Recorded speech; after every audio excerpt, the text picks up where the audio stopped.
to order. Could we rise for the Pledge of Allegiance, please?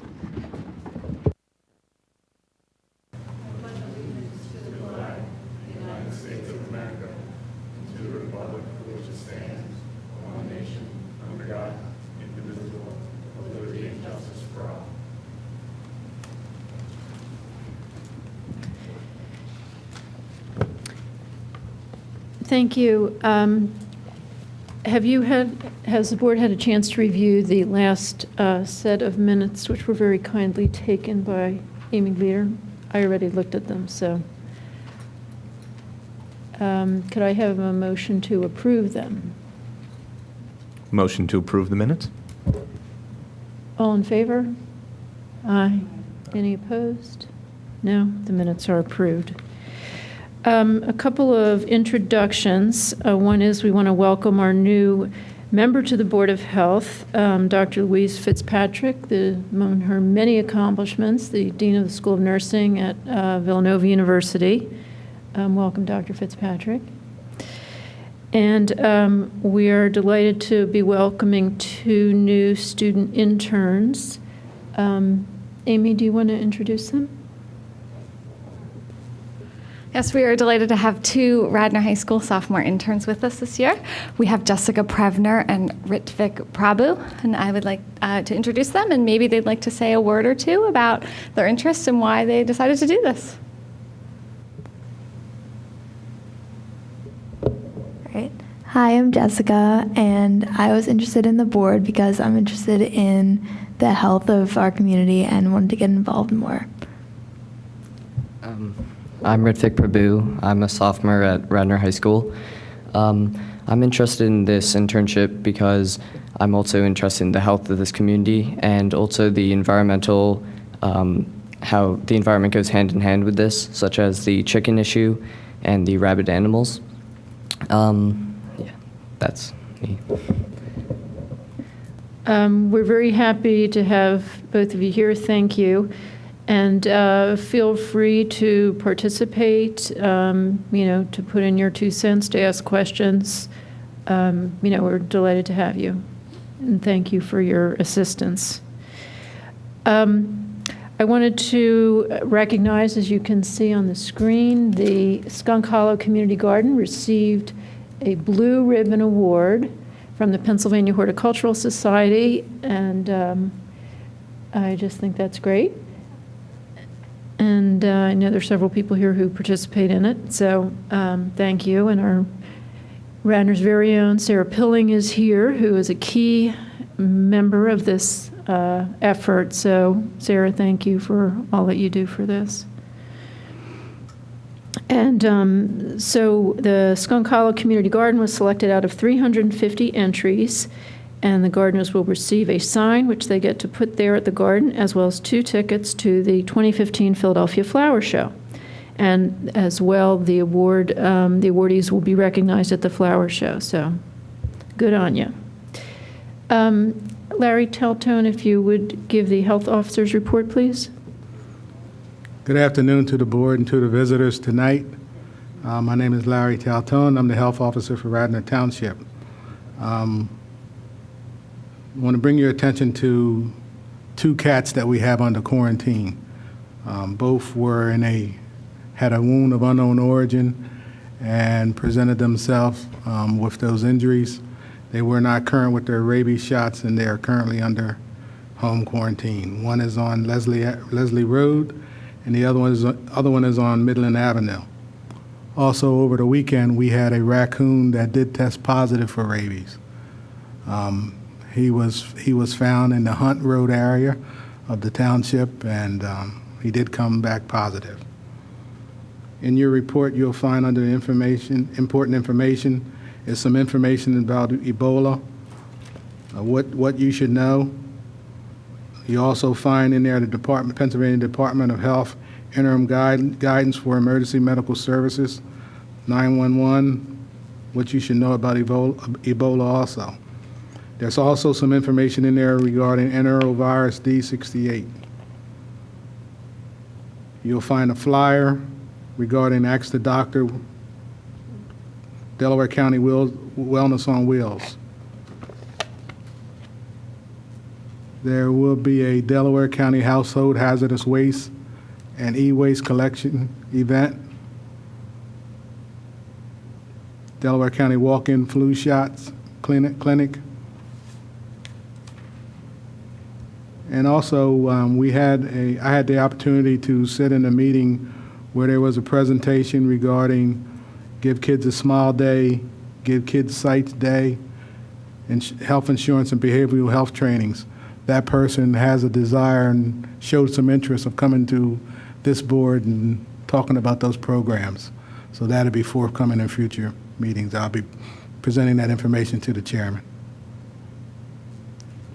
So ends my report. Thank you, Larry. Any questions or comments on that? No? Okay, so let's move ahead. We have a couple of issues that we didn't have a chance to address at our last meeting, one of which was about the idea of trying to make Wayne smoke and cigarette free, and the second of which is the sort of the school health issue in general. So I will just open it up for discussion on either of those topics. I don't know, Mary Ann, did you want to talk about the school health? I can do that first, or you can do the open discussion of Wayne smoke-free, whatever your decision, Madam Yeah, Chairman. why don't you go ahead with the school health? Okay. What I know about school health, I'm going to go backwards. I do know that the Radnor schools stopped giving vaccines this year, the flu vaccines, and the reason given was no interest. I do think it's very important that we reconsider that, because for parents, they have to take the children out of school to their pediatrician's office to get the vaccine. So they lose school time, learning time, et cetera, which makes no sense to me. And then you have, again, the respect for the parents that are working. Also, our community should know that Rite Aid cannot give the vaccine to anyone under 18, that the child must be taken to the CVS Minute Clinic in Rosemont or an urgent care place. So I think that's important, because I do know that, and there are problems regarding the CVS clinic in Rosemont, in the sense that there was a 2-hour wait last weekend, and most of the kids were our children. And that's a lot of hours to sit around in a clinic when we could at least offer it, encourage it, that kind of thing. And it's not being offered to the staff either. So that concerns me. So that's Mrs. McCarthy going backwards, which some of the young people here know that that's pretty much how I roll. Dr. Laura Offit and I met with Dr. Kelly, Kevin Kane, Kelly Murray, who is in charge of health education. We met in August, the middle of August. The purpose was to introduce Dr. Offit's sites to the superintendent and the curriculum supervisor for health education. I also followed up with an email to the department heads at both the high school and middle school, thinking that the site could in fact support the education in the schools, since this is how our children learn today. They're on the web.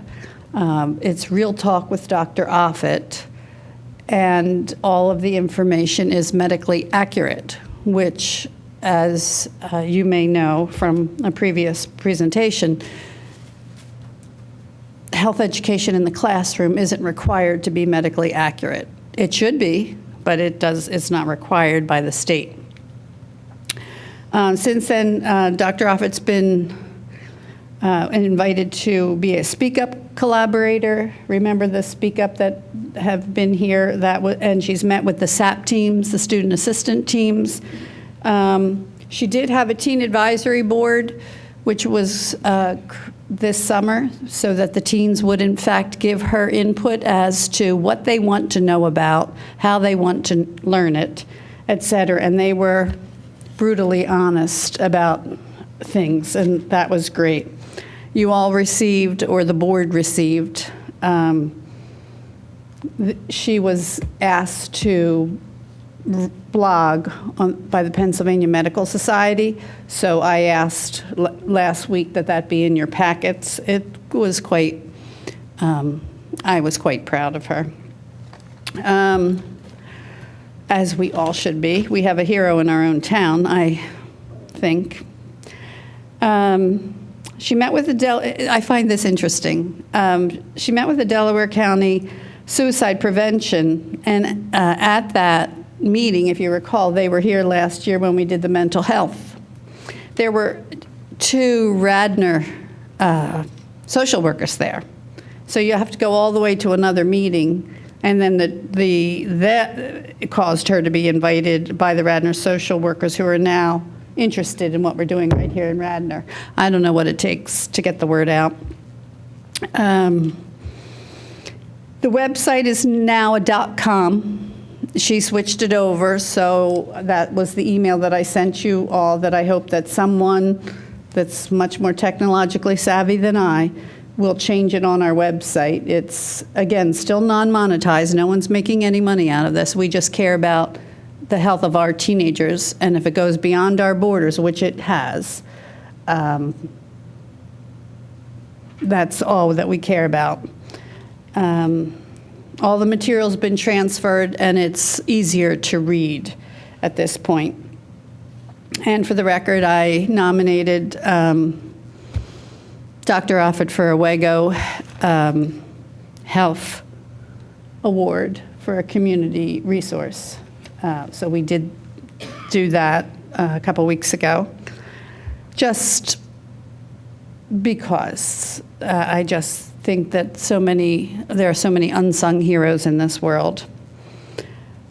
And she has graciously invited me to attend the Holcomb Health Fair with her on December 5th. And so ends my report. Oh, one last thing. She is meeting with the president of CHOP, the president of the Adolescent Health Division of CHOP. So we are moving along, and I'm very excited about this because I do believe, as you can tell, this is how our young people learn, not with worksheets and textbooks, but this is in addition to supporting how they learn.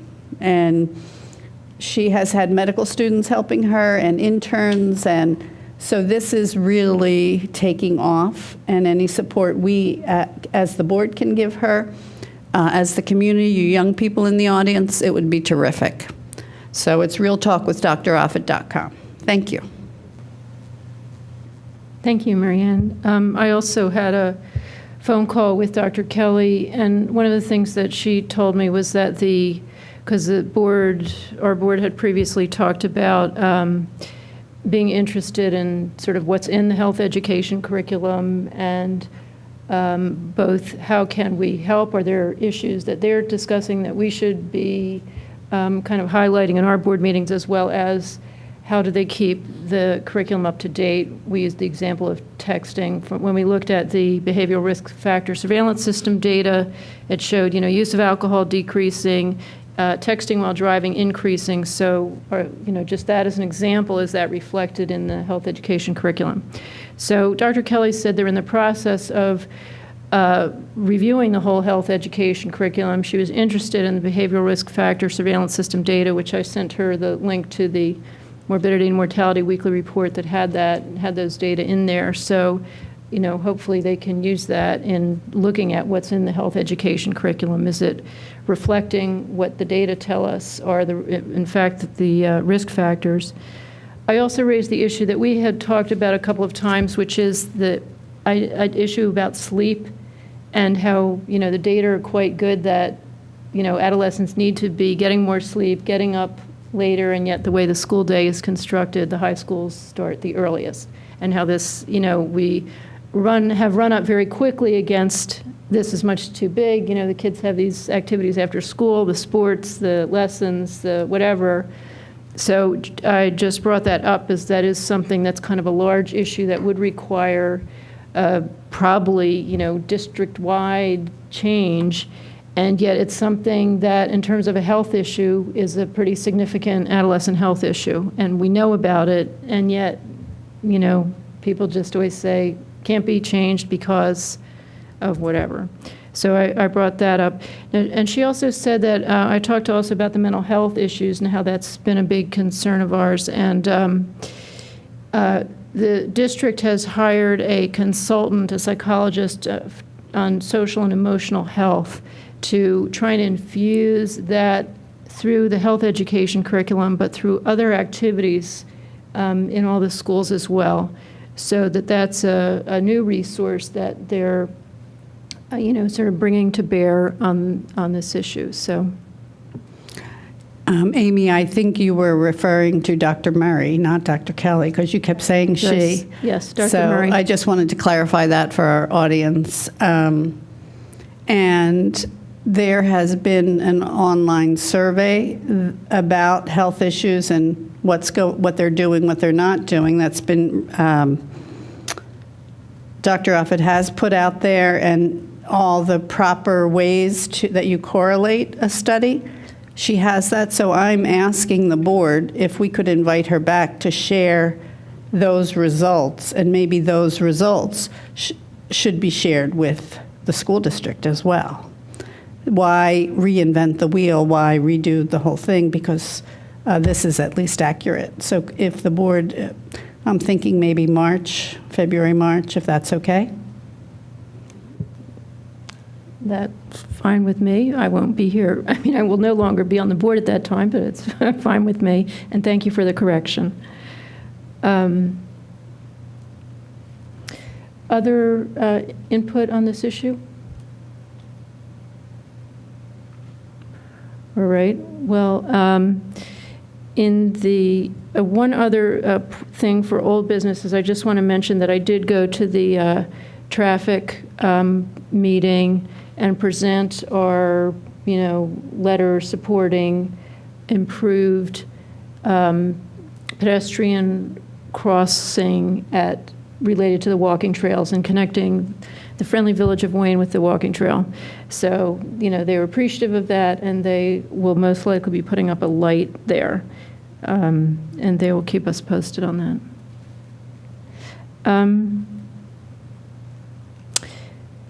So if there are no other input on either of these issues, we will move ahead to probably something we're all interested in, which is the Ebola update. Yeah, sure, go ahead, cigarettes.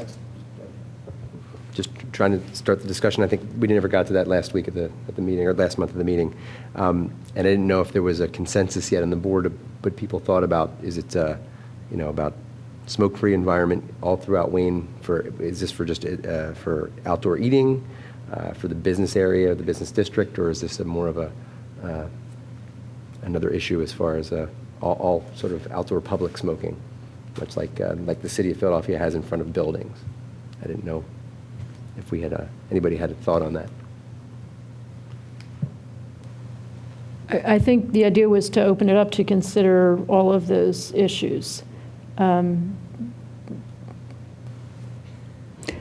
think that the center of Wayne would certainly look better, because everywhere that you walk, it's just full of cigarette butts, and the owners, managers, et cetera, are out there sweeping every morning, and it's, I don't know. But I'm wondering if this is something that the Board of Health should reach out to the business community, the Wayne Business Association, because you would want to forge a partnership. You'd want them to be on board, because that's how they make their living. And if they feel that their patrons would not come to their establishment, they won't support it. So maybe this would be a nice way for us to reach out. Larry, do you have any thoughts on that? I think approaching the Wayne Business Association may be a good idea. I think it might be a good way to kind of segue in and get that, not only that, but some other things done. I do know that the Indoor Clean Air Act only applies to public buildings inside of them. It does not apply to outdoors, even as far as public eating and drinking places. I can't enforce that on the outside, only on the inside.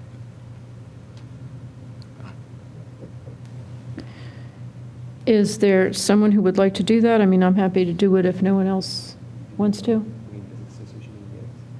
I do not know. I would.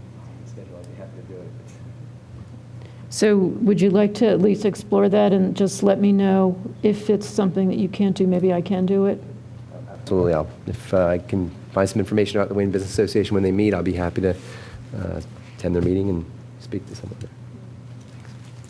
I mean, I'd be interested in going as well because, as you're pointing out, there may be other areas of collaboration. It's a good first step. So thank you for that suggestion. I guess we will report back on that at the next meeting. And now we'll go ahead to Ebola. And we're going to, Linda Shun is going to talk about the virus in general and what Mainline Health in particular is doing. And then hopefully we're going to have some input from others about what else is going on in the community. I also have something on the flu, so I didn't know And which flu, one. influenza as well. Why don't you start with, well, whatever you feel like. All right. Guess we'll talk about the Ebola. So thank you for the opportunity to speak on this, and I think we've all heard so much in the press every day, and there's a lot of fact out there and fiction as well, even amongst the healthcare community. So I thought for the public, we get some things straight and we'll open it up to any questions or concerns. So the facts are the Ebola viruses are found in several African countries. It was first discovered in 1976 near the Ebola River, what is now the Democratic Republic of the Congo. Since then, outbreaks have appeared sporadically, and the CDC has a lot of literature out there. And as you might recall, I read a book years ago called The Hot Zone. So that was a publication that was of interest to me, and it's now here. So 2014, this year, the Ebola Zaire virus infection rate affected 4,600 people with 2,400 deaths in Africa, which is really a 52% death rate. So this is an extremely virulent form of it. There's multiple forms of the Ebola virus, but this one seems to be the most virulent. And as you've heard over the past week, the CDC has confirmed 3 cases of Ebola in the United States, and we've seen enough on TV about that.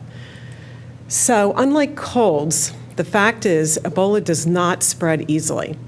The disease is not contagious until symptoms begin, and it takes close contact with bodily fluids such as saliva, blood, and feces to spread. Ebola, however, is not airborne, or you cannot get it through water in general or by food. So I did a lot of reading on it, and the only food is probably an infected bush animal over in Africa that I read that some woman had cut up and eaten and got infected that way. So again, it is not spread through air and by water or food. Okay, so Ebola virus is killed with bleach. It's a 1 to 10 solution. So as you've seen on TV, people being sprayed down with their hazmat suits and apartments and things like that with bleach. Ebola on dried surfaces such as doorknobs, countertops can survive for hours.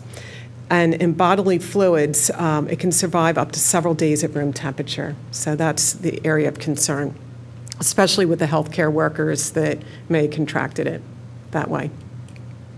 Okay, so symptoms of Ebola. This has been a little bit of a moving target. There are some temperatures a little greater than others, but this is a CDC. So it's a fever greater than 38 degrees Celsius or 100.4 Fahrenheit, severe headache, muscle pain, weakness, diarrhea, vomiting, abdominal stomach pain, and unexplained hemorrhaging, such as bleeding and bruising. So the symptoms may appear anywhere from 2 to 21 days after exposure to Ebola, but the average is 8 to 10 days. So those people at risk. So those people who have traveled to the U.S. from Guyana, Liberia, or Sierra Leone within the 21 days and are symptomatic. Also, healthcare providers caring for Ebola patients and family and friends who are in close contact with Ebola are at highest risk of getting sick because they may come in contact with the bodily fluids.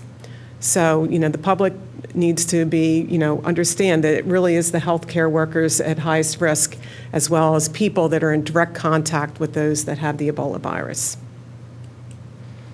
Okay, so treatment to date, there's no FDA-approved vaccine.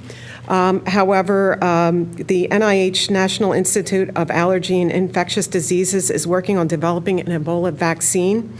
And early September, they're trialing that on humans, so that's very promising.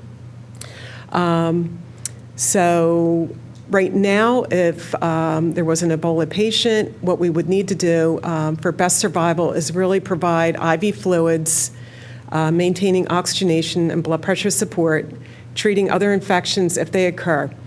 Some other things of promise are plasma transfusions of those survivors who have tested positive because they have the antibodies.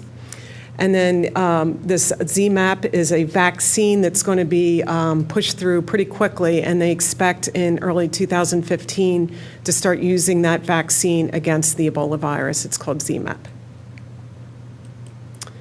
Okay, so recovery, once someone recovers, depends on good supportive clinical care as well as the patient's immune system. Antibodies are developed and may last up to 10 years. So as we've heard, the survivors, the physician has probably given more blood than he's wanted to, but the antibodies can last up to 10 years. There are documented long-term complications such as joint and vision problems.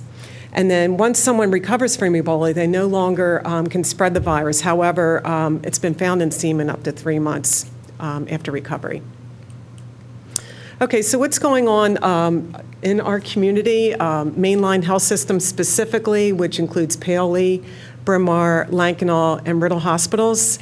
Mainline Health has best practice in place to monitor and control many types of diseases. Although Ebola is a serious disease, the infection prevention practices for preventing its spread are not that different from other things that we normally treat. The safety of our patients, community, clinicians, and staff is their number one priority at Mainline Health. Mainline Health remains in a continual state of readiness to treat and prevent the spread of all types of infectious diseases, including Ebola, to ensure the safety of our patients, employees, and medical staff. Under the guidance of the infectious disease experts, our hospitals, emergency rooms, outpatient offices across Mainline Health have implemented a standard protocol to screen patients' symptoms and travel history and taking any necessary precautions in identifying patient presenting with Ebola. The signs are posted everywhere in clinics, emergency departments. Immediately, if a patient comes in, they're screened at time of patient contact for fever and travel history, et cetera, and then we have strict protocol on how to handle those specific patients. Okay, although Ebola is a serious disease, the infection prevention practices for preventing its spread are consistent with the practices we use regularly for other infectious diseases. Like I said, we have a protocol and process in place to protect staff and patients and isolating these patients immediately. And then there's a vigorous and robust training program that's underway right now for staff and personal protective equipment. And I was told today we're at 110% going to protect ourselves and the patients. Okay, also Mainline Health is working closely with the Hospital Association of Pennsylvania to ensure efforts are coordinated with our partner hospitals in region as well as regional EMS workers. So we have a designated EMS provider that would care for the transport. I believe CHOP has designated themselves as well as an Ebola center as well as HUP. So well prepared. All these resources and references were off the cdc.gov. It's an outstanding website for questions for the community. There's tons of literature for public information in easy-to-read format. The WHO as well, World Health Organization's another excellent site to look at to see in terms of vaccines and things like that. And then the Delaware County Emergency Response, they have a newly formed Ebola task force in Delaware County is another site you can go to. So recently taken off the hot list was Nigeria and Senegal. And interesting, Nigeria had an infrastructure for communication set up by the Bill and Melinda Gates Foundation that had a really strong communication center that really helped, tightening up the borders and screening of potential patients. So any comments? Any questions? I'll just make a couple of comments. I mean, one is that there are actually several vaccines in different phases of development. So we're not like hanging all our, we're not putting all our eggs in the ZMapp basket. So there's several different things, several different companies in several different countries all. Right. I read Canada is involved and both US trying and to get Europe. A lot of different sort of aspects of it, trying to get better, quicker blood testing so that there would be, you could screen people much more quickly. Instead of getting a blood sample that has to be sent somewhere, but sort of an on-the-spot instant blood test is one of the, focuses of effort, as well as, a vaccine and, medications to better treat it. Right.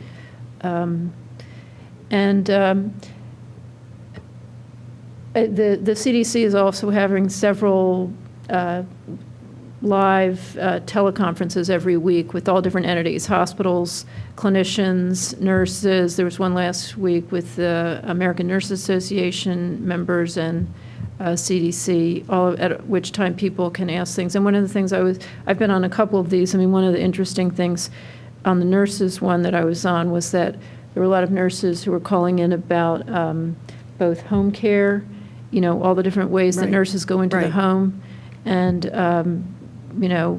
as well as the different procedures, kidney dialysis among them that are sort of ongoing procedures, and are there additional precautions that should be being taken. So there's a lot going on kind of behind the scenes, all the time, I would say, on this.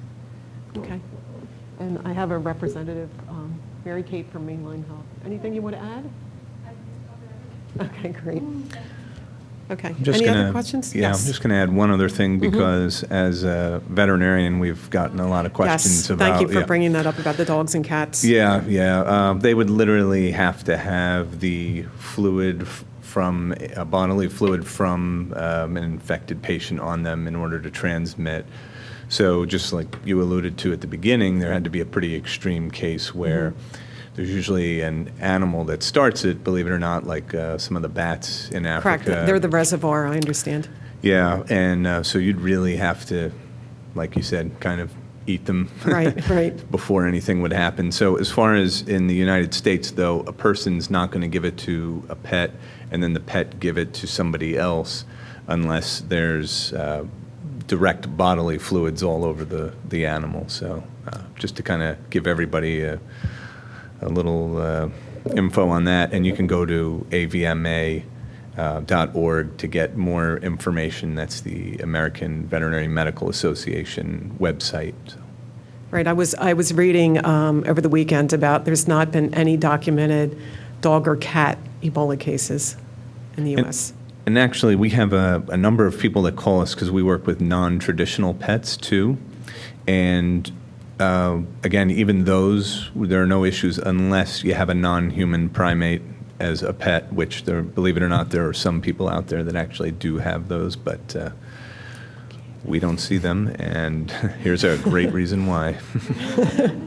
Okay, thank you very much, Dr. Donato. Okay, I'm going to move on to the flu.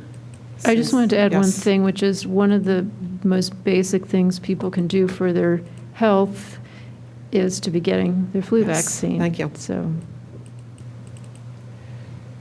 Okay, so a little bit about the flu. Start up here.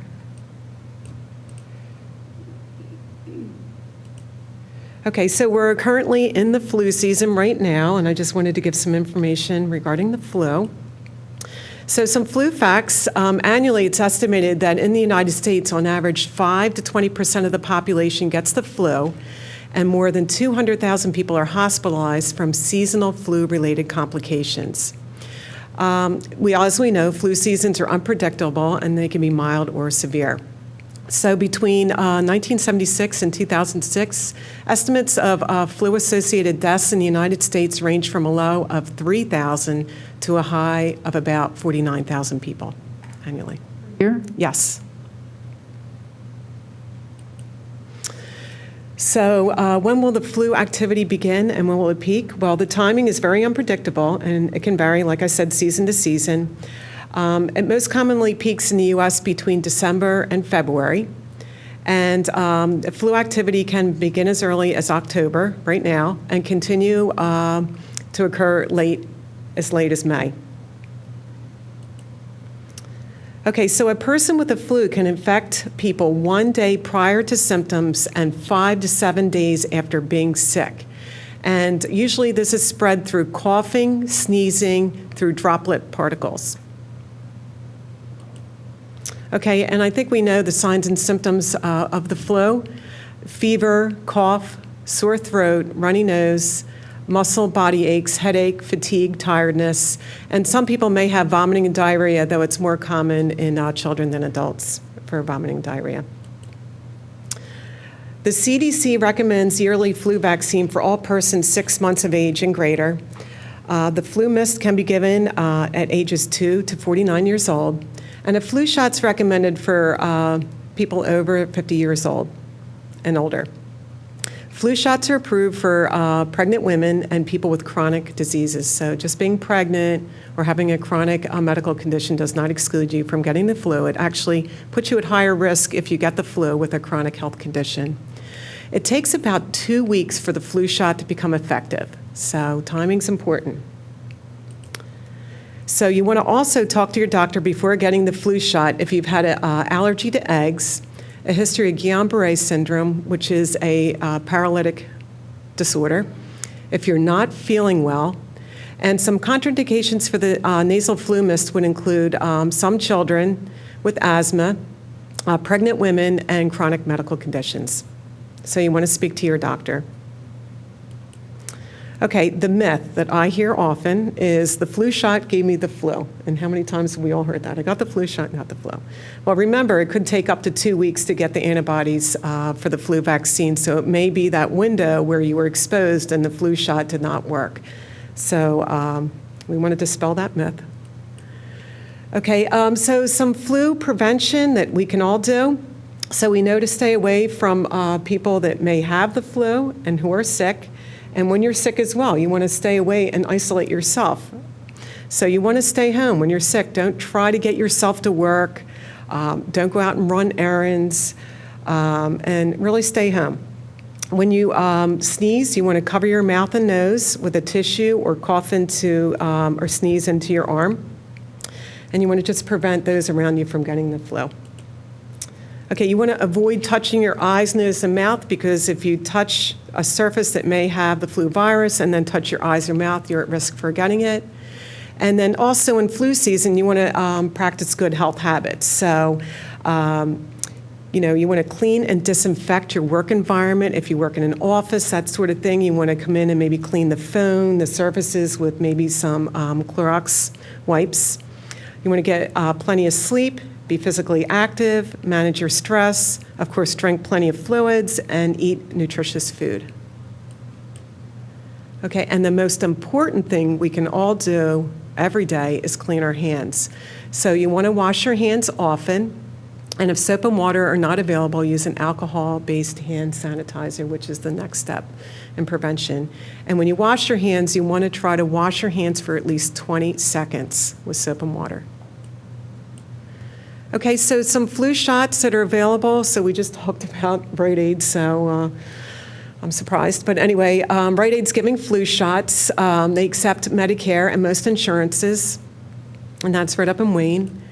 CVS in Wayne as well accepts Medicare and most insurance, and almost $32 for the non-insured. Giant also is offering the flu shot as well. And Mainline is giving free flu shots, so you would need to register if you're interested in getting a flu shot at 1-866-CALL-MLHS to register. And they start this week and run through November 5th. The website has that information. And I think, can I just grab this flyer? While you're grabbing that, could I ask the chair to address something to the superintendent of schools to see if we could, if there's a possibility of including, if they're giving them free other places, I don't understand why the school district, for the one child that it protects, that whose parents cannot get them there, that child's worth it to me. And I'm sure there's more than one. And even the employees. For the employees, whether they're teachers, administrators, janitors, it's very difficult to get an appointment around a school schedule. So I think it would behoove our entire township if we readdress this issue before it's too late. One other free flu, fight the flu this season with a free flu shot. It's Sellers Memorial Free Library in Upper Darby, Friday, October 24th, this Friday, 10 to 2. And they would like you to bring a canned good. So can we put this on the website, Larry? Okay. It's on the website. Okay, thank you very much.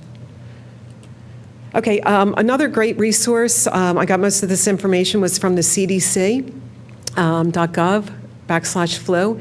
They have podcasts, videos, and all kinds of fact sheets there. And what I found was interesting was they have this flu vaccine finder that you can click in your zip code, and it gives a map with little red bubbles for all the flu shots in your geographic area around your zip code. So this was, I thought, very excellent.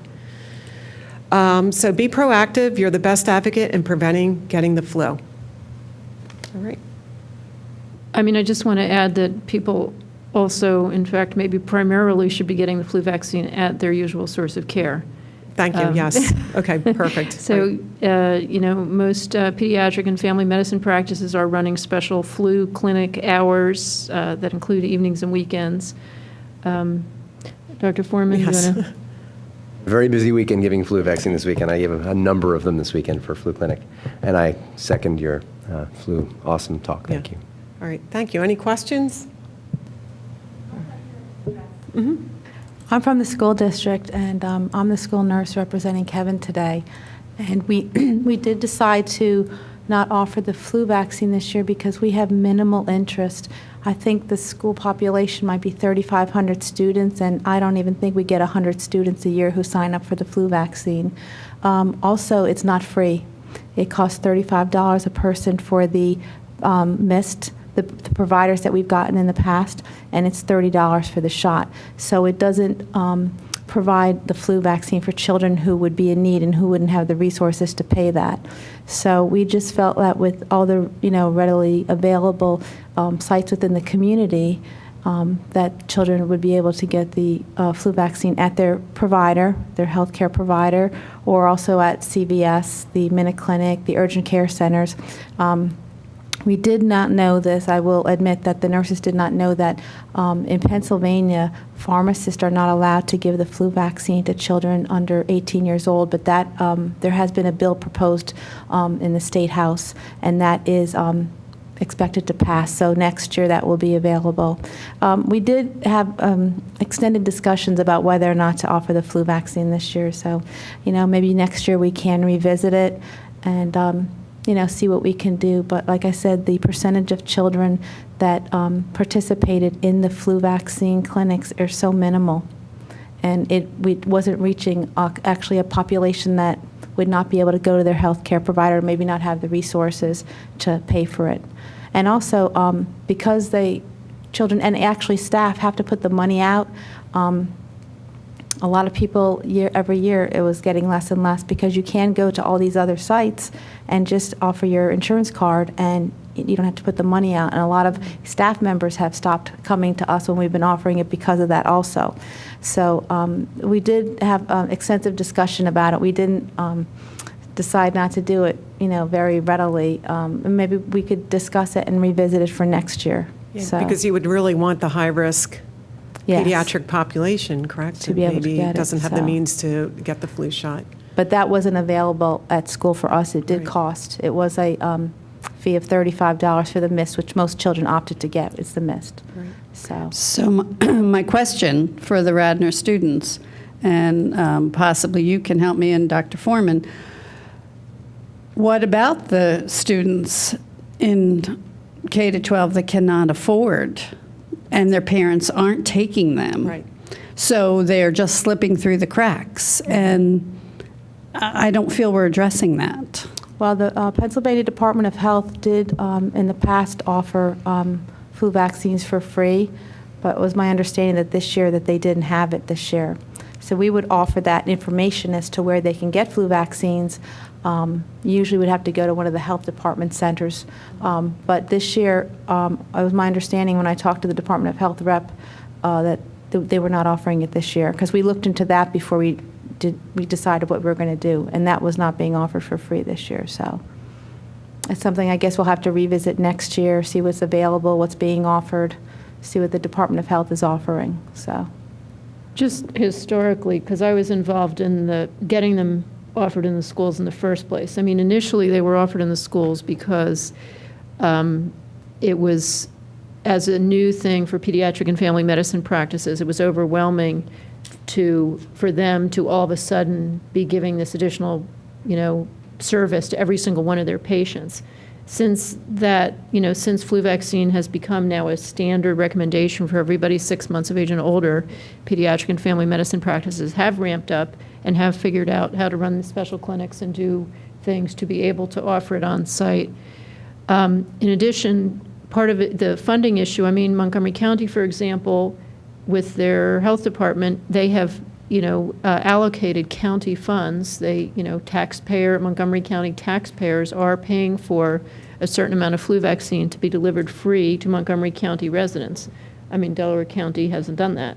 So you can't, there's nothing to, just to say, well, the schools should be doing it. There for a variety of reasons, that's not happening in our county. Of course, it's a need. Yes, it'd be great if it were offered.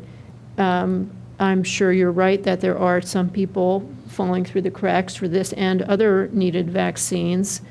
Hopefully the Affordable Care Act is starting to address this, as vaccines are supposed to be universally covered for all ages now. But I don't know that trying to keep it in the schools is the answer. But I think it'd be great if it continues to be on the school health agenda and see, how it can be worked out. yes, we'll definitely revisit it for next year. Maybe we could contact you, Amy, and discuss, maybe another way how to approach it or some other way, so. I will be a private citizen, but I'll be happy to talk with you about it. But right. whoever is on the Board of Health, I'm sure would be happy to address it as well. Thank you. Yeah, from the point of view of the physicians, I mean, any site that gives the vaccine is helpful because, like you said, to get 3,500 or so patients vaccinated in a short period of time is rather difficult. So I think that the state legislature is taking on this bill to allow other providers to give the flu vaccine. Every person who can give the flu vaccine will be better coverage for the community, and I think it's a great idea. As far as the school goes, if the state provides them with free vaccine, that would be a great way to get those extra people covered that Marion's talking about. It is a pricey, it's a pricey business to have vaccine in stock and to give it, and it's certainly not profitable, and it's a difficult task and to maneuver and get everybody seen and all that stuff. So it's not an easy thing to do. But again, encourage people, use any resource you can. It's anybody could give the flu vaccine. It's very simple to give, especially the flu mist. And it's a good vaccine and safe. So That's my 2 cents, and I can also update us about Ebola, about the other enterovirus. Yeah, I just want to add, I mean, I volunteered in the past couple of weeks at 2 Montgomery County Department of Health flu clinics, and in each of them we gave about 700 flu vaccines in 3 hours. So, and that was a steady clip, and, so, like I guess we had either 4 or 5 stations that people could go through. Yeah, so if you would talk about enterovirus. This year's the E's. A couple of years ago was the S's, SARS, and swine flu. Now it's enterovirus and Ebola.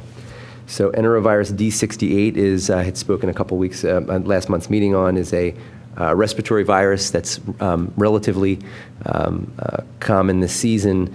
Enteroviruses in general are very common viruses that occur in the fall months, and children are the biggest vector of these things. They spread them to each other very easily with secretions from their noses and mouths.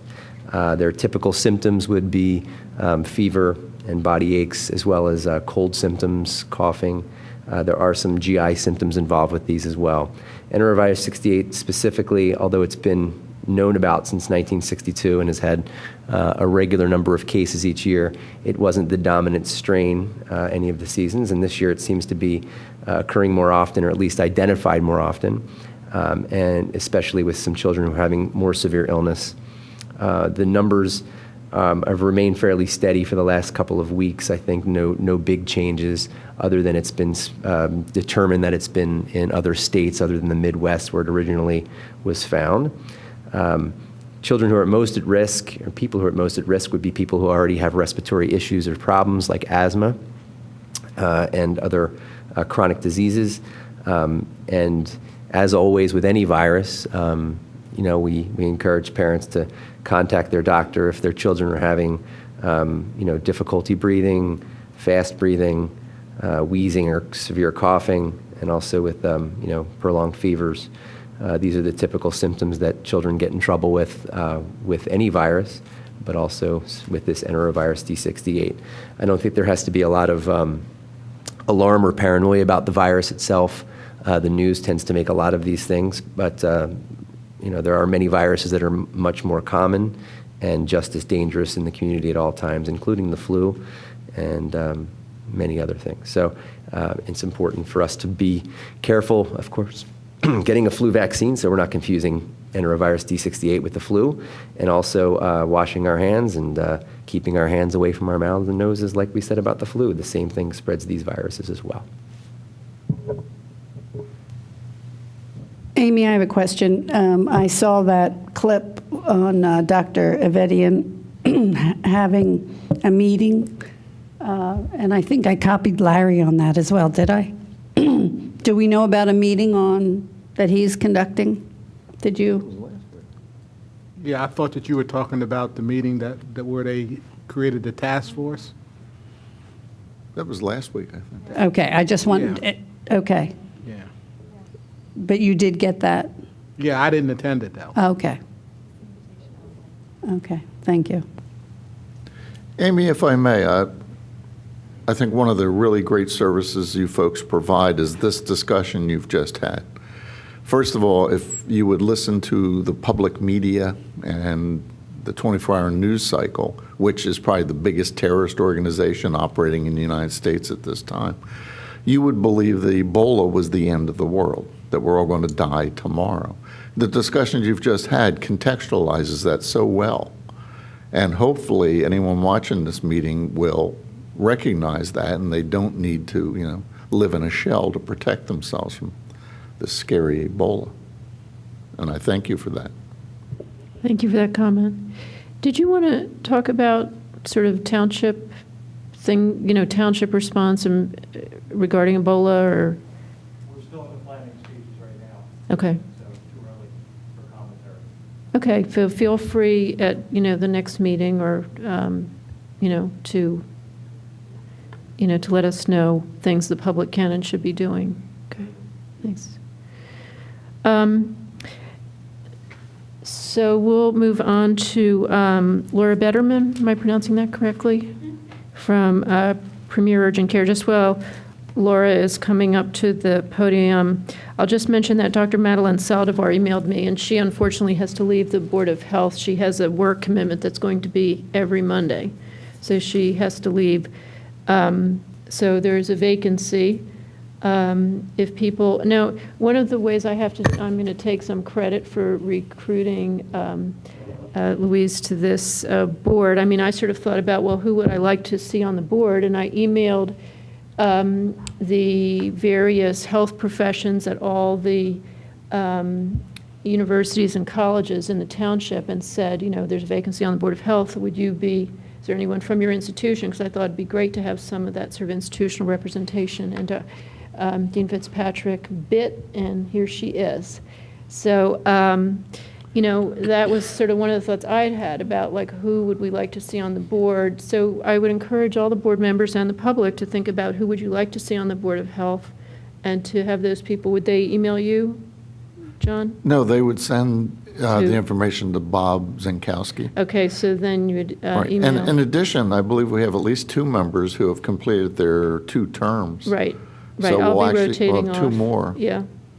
And the important thing there, not just who would you like, look at the board as it'll be constituted and where do we have a need. Right, I did not mean individuals, Yeah. actually, because as I said, I emailed just the program heads Right. of the different institutions. I did not ask for a specific person. I mean, I was delighted that Dean Fitzpatrick was interested, because I did know her previously, but I didn't know if there was any, nursing professors or people who worked in employee health, and similarly from the other institutions. It was that sort of category I was interested in. But, I think for people to think about what kind of, people would you like on the Board of Health, and to, help with recruiting, because that's how, I think that's a good way to get people on Linda board. came on the board because I send an email blast out. Other folks have Mhm. joined other boards because Mhm. most of the commissioners have email blasts. Right. Okay. Good evening, everyone. My name is Laura Betterman, and I'm a site manager at Premier Urgent Care in Villanova, located at 635 Conestoga Road in Villanova, PA. I'd like to thank Radnor Township on behalf of Premier Urgent Care, Villanova, Dr. Bluestein, who is with me today, and myself for adding us onto the Radnor Township website and allowing us to let everyone know here today what Premier Urgent Care is all about. Premier Urgent Care was founded in 2006 by board-certified physicians to provide responsive, compassionate emergency level care on a walk-in basis to people with urgent medical needs. We have locations in Pennsylvania, New Jersey, and Delaware, and we're open from 9 a.m. until 9 p.m., 365 days per year. Premier's medical staff, can you all hear me? Okay, perfect. Premier's medical staff is trained in advanced life support, pediatric advanced life support, and basic life support. Our facilities are equipped with X-ray equipment, EKG. We perform lab work, IV therapy, and dispense medication on site. We treat complex evaluations, including sprains, broken bones, burns, dehydration, asthma attacks, lacerations, complex wound problems, and flu. We do offer flu shots. Flu shots are $20. They are not covered by insurance, and we do offer flu shots for children 5 years and older. We offer PPD physicals. Premier Urgent Care is the preferred occupational medicine resource for employers. We are in network with most insurance plans. Patients without insurance can take comfort in the fact that our fees are about 1/3 of those in typical hospital emergency room. We accept cash, checks, and all major credit cards. Any questions for Premier Urgent Care? How do you sort of communicate with people who have a primary care provider? How do you communicate with the primary care provider? Because I know, for example, something like a physical is a chance to do all the, sort of general screenings, not just complete the form, but to do all those screenings and have the anticipatory guidance about, for whatever age the child is, so that it really is about more than completing the form. So how do you sort of see your role with that? Well, once the patients do come in for a physical or PPT, whatever it is that they come in for, I'll let Dr. Bluestein answer. If you would just state your name for Hi, the... I'm Dr. Hazel Bluestein. I'm the Chief Medical Officer for Premier Urgent Care. We recognize that what we do as doing physicals, for example, sports, driver's license, driver's permit type things, are not the thorough physicals that a primary care physician would be doing. We really are not doing the vaccinations, their anticipatory guidance, their, at older age groups, cancer screening, those sort of things. They're not health maintenance, preventive health care type physicals. They are simple physicals, and it is different from what the primary cares do. We do not feel that we supplant what the primary cares do. We make a point that we do not want to take their patients from them. They still should have those exams with their physicians. It's just really a convenience for patients. We frequently I have to have this form tomorrow. That's the most frequent thing that we'll hear. And I tried to get into my primary. I can't get an appointment for 2 months. So we understand that we're filling that gap in there, but we're not supplanting what the primaries do because it is a different service. It is a very discounted service, and it is not something that's covered by the insurances because we recognize that they still should have their real preventive health maintenance exams with their primaries. Can I ask a question, please, Tim? How do you communicate with the primary care physicians after either a sick visit or a physical or things like that? How does Premier do that? On our registration form, one of the questions that we ask is, do you want us to send information to your primary? And if so, then list name, number. We will usually just fax the records to them at that point. If there's something significant or problematic, we will call the primary right while we're there. If we have someone ill or we want, like let's say a prior EKG, something of that sort, we will do what we can to get a hold of them right while the patient is there. One thing I wondered about is the sort of the issue of antibiotic overuse. I mean, I think when a patient goes to their primary care provider and says, let's say they have sort of cold and flu symptoms or some other viral type symptoms, they have this history with the primary care provider. So if the primary care provider says, you really don't need an antibiotic for this, or I'd like to wait a couple more days and see what happens. But so because of that history, I would think a patient would be more forbearing in terms of their response to their primary care provider. But I would think if someone comes to you and they feel like, hey, I paid my fee, give me my antibiotic, how do you, and yet your professional opinion is this really looks viral to me, or certainly might be viral, and we know all about the issues with antibiotic overuse. So how do you, just how do you sort of manage that? Yes, this is a fine balancing act that we must do. We do take the time to explain if we believe it looks viral. My background is, before I came to Premier Urgent Care, my background was residency education, and so we dealt with this type of thing a lot. When we have a patient who insists that they need antibiotics and we explain that we believe that it is viral, we are caught between the proverbial rock and hard place. We will make the explanation. We believe it is viral. We do not think that this is going to be improved with antibiotics, particularly the people who come in with symptoms of a day or two that you really think are viral.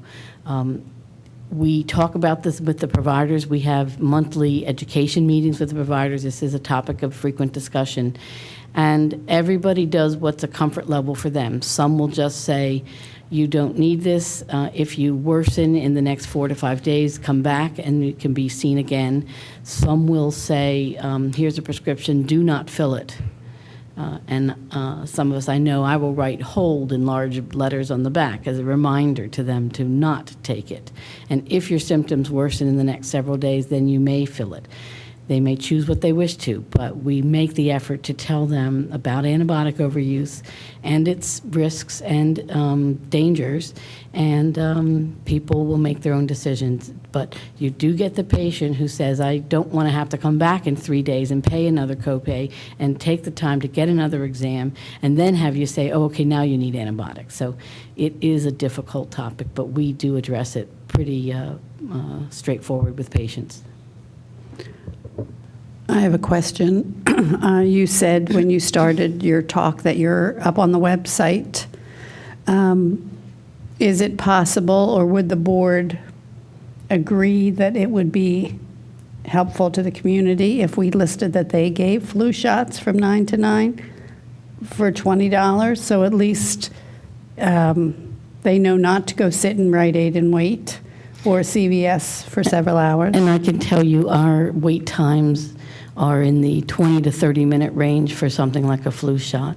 We make a point to try to see patients, have them seen, evaluated, examined, prescribed, and discharged in less than an hour for most parts, short of people getting IV therapy or nebulizer therapy. So flu shots are often complete within a half hour, 40 minutes. And we are also open weekends, so that takes care of the patients who, the parents with the work and the kids in the school. So, and then also evenings. A quick question. So if a patient presented with intractable asthma or continuous nebs, that sort of thing, how would the person be transported, or how would that work? Well, we would first do what we can to stabilize them, because we can give them nebulizers and we can put them on oxygen. We have them on a monitor. Once we give more than a couple of nebulizers, they have to be on a monitor, check their oxygen. If they are really ill, very obviously from the beginning, we call 911 right away. If we think that they look like we can stabilize them, we will work to stabilize them and keep evaluating them as the time goes on. Some people you can't get them better enough that they are safe to go home. They're still hypoxic. You can't discharge them. And sometimes at that point, despite working with them for an hour or whatever, we may still need to call 911 to transport them to the hospital. Thank you. So, good suggestion, Marianne, about including their information. Is there a general listing on the Township website of where you can get flu vaccines, or is there do you have the flu finder? Because I think in a way that maybe is the best thing to do. The flu finder was through the cdc.gov, so you could probably query up in the search engine for the fact finder. It was really neat. I'll work with IT to make sure that it's easy to find. I mean, I think the flu finder is kind of the best way to find. I think you could probably do a link probably on the page. Yeah, I'll work with Jim Doling. Okay. He's the expert in that. Create the link. Thank you both very much. Thank you. Thank you. I have some information to leave as well. Can I leave it here, or would you like me to distribute it to everyone?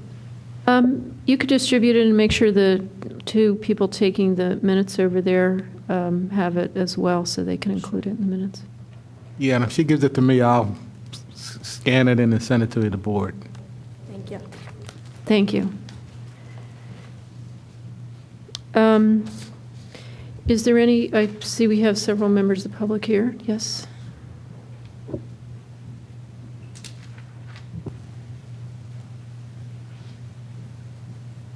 Sarah Pilling from Garrett Hill.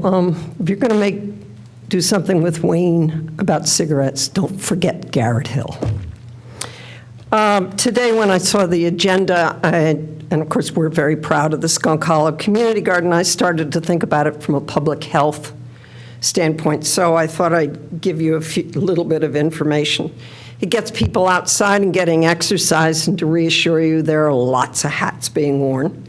It's a way that we've built community. We had 63 families this year. Many, many, many of them are returning. We have new gardeners as well as experienced gardeners, and they're growing some new to them vegetables. So we have a couple of really good cooks. So somebody will say, well, what's that thing? And we'll say, well, that's a kohlrabi. What do you do with that? 3 or 4 people will jump in. So we've got people choosing different vegetables. And of course, they're picking it absolutely at the height. We are pesticide and herbicide free, and we're pretty strict about that. We're also against chemical fertilizers, so there's no Miracle Grow. Some people might not like it, but we have worm poo, and we have chicken poo, and we have cow poo liquefied to fertilize. We do provide urea, which I believe the source is cows, and rock phosphate, which is rocks broken down. We are pretty strict about that. We also don't use any plastics in the garden, perhaps some plastic containers, but we had a big conversation about using old rugs between rows, and that got voted down immediately. We use newspaper under the wood chips that we get from the township. And we're sharing our excess. As you may or may not know, we collect for Fill Abundance, and this is not our main crops. This is what people will generously give. Prior to this year, a group of us would be standing there with our tongues hanging out going, oh, look at all those tomatoes, they're going to rot. So Casey Layfield came up with a new system, and if you don't want us to pick from your garden, you put a stake that's got, well, it was a red ribbon, but became a pink ribbon. And so we would know not to pick from you. And if we pick, we call it grazing, not picking. So we pick, we wash, we weigh, and we package everything. And we keep pretty good records. We keep good records. And this year, because moms may not be in Radnor Township, but it's great and it's local. They're buying from local farmers and it's organic. I've used them exclusively. So after we've done it on Saturday or Sunday, we do it on a Saturday morning, I'll go before the end of the weekend and see what the prices are per pound. So here's a list of what we gave. I totaled the poundage. The cost, the value, was $3,250 worth of food. The poundage is quite amazing. We gave away 91 pounds of beans, 6 pounds of edamame, and that was about 20% of the crop. It was a new crop for us. The Agnes Irwin second graders had planted them, and we had more edamame beans than you could eat, but it disappeared very quickly. 20 pounds of carrots, 30 bunches of chard, 94 pounds of cucumbers, 28 bunches of kale, 17.5 pounds of peppers, and we haven't had frost. The peppers were very late this year. They really didn't come in till about the 3rd week in August. 25 pounds of potatoes. We only gave them a proportion because we all wanted some. 379 pounds of squash, 202 pounds of tomatoes, and 19 pints of cherry tomatoes. So this food goes down to Loaves and Fishes, which is in Prospect Park, and they are supporting 26 days. That's 3 meals a day times 26 days times 650 families down in school district, 2 school districts. One of them's Interborough, and I forget what the other one was. Obviously, there's a tremendous need, and they are very excited. We take our food to Linvilla, and I must say, they don't care what time we get there because they know that we're bringing an enormous amount of food to them each week, and then it's distributed. So the gardeners really feel good about the fact that they're sharing their bounty, and it's literally the excess of what they've picked for their families every week.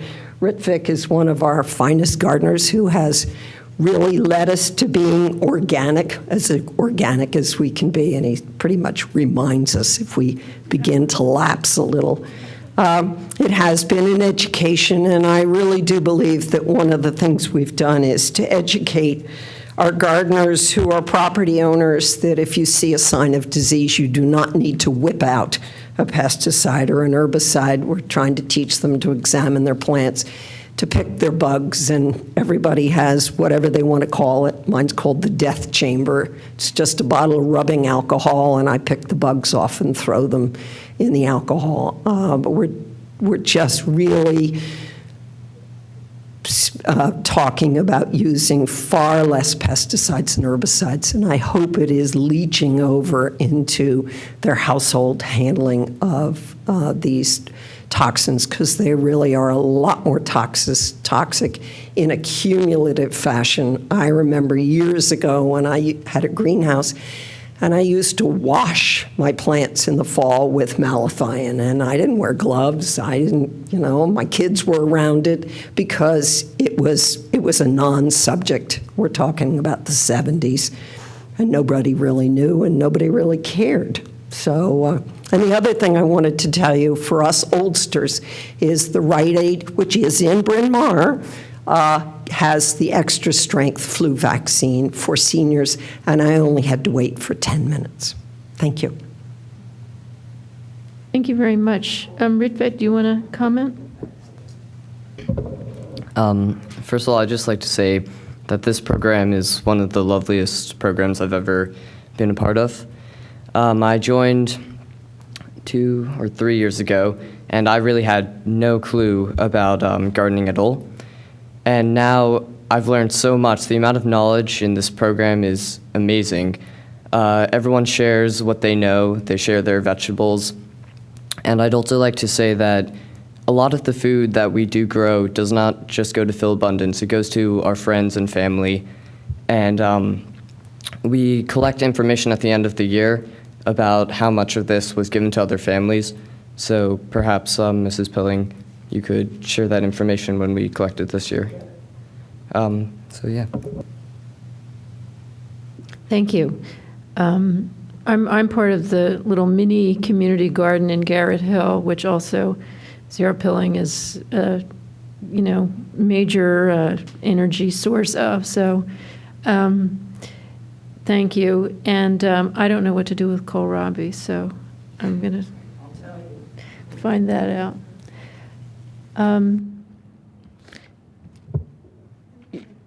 Any other public participation? So the next Board of Health meeting, November 17th, is down in the roll call room, and it's maybe sort of even easier to enter it from the lower levels. I mean, you can come in here and go downstairs, but you can just enter it. Yeah, it's downstairs. It's over there. I will be at the American Public Health Association meeting, so I will not be here, but Dr. Foreman has assured me that he will be here. But especially because we're down a person, it's really important that y'all try to make it. One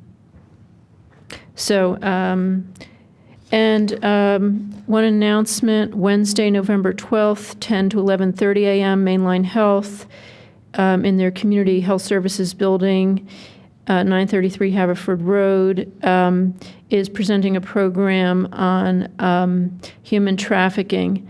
And I went to what I assume will be assuming it's kind of a similar program a couple months ago, and it was a lot new to me as far as what was happening in Pennsylvania and in the suburbs about human trafficking. So I would, I'll make sure that gets on the scroll, and it was, I think it's an important topic.